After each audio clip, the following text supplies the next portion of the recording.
Multiple اسکلیروسس ایک ایسی بیماری ہے جو جوان لوگوں میں ہوتی ہے، خاص طور پہ جوان خواتین میں.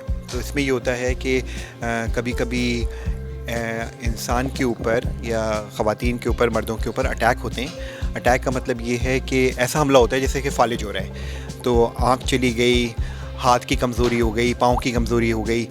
لیکن فالج کی اندر تو بہتری فوراً نہیں آتی ہے، لیکن اس کے اندر تھوڑے دن میں بہتری آ جاتی ہے، اور پھر آدمی کا ہاتھ بہتر ہو جاتا ہے، پاؤں بہتر ہو جاتا ہے، اور چلنا شروع ہو جاتا ہے آدمی. تو ایسا لگتا ہے کہ یہ جو ہے فالج بہتر ہو گیا ہے، لیکن ایسا ہوتا نہیں ہے.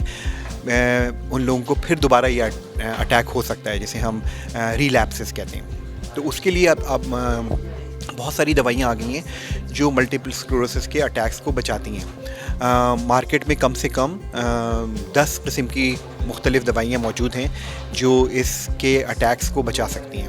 پاکستان میں بھی یہ دوائیاں موجود ہیں اور فزیشینز اس کو پرسکرائب کر سکتے ہیں.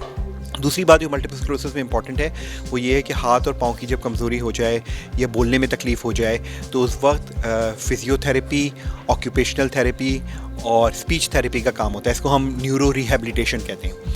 تو جیسے ہی کسی مریض کو ایسا اٹیک ہوتا ہے، ایک تو اس کو دوائی ملنا ضروری ہے، اور ایسی دوائیاں ملنا ضروری ہیں جو کہ دوبارہ اٹیک نہ ہو ان کو. اور دوسری بات ہے کہ ان کا فزیو تھراپی، آکیوپیشنل تھراپی اور نیورو ریہیبلیٹیشن ہونا چاہیے. اس سے مریض جو ہے جلدی بہتر ہو جاتا ہے.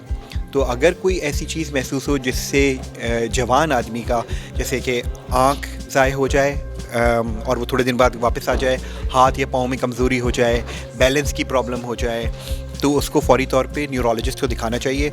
وہ اس بیماری کی تشخیص کر سکتے ہیں اور اس کا علاج بھی کر سکتے ہیں.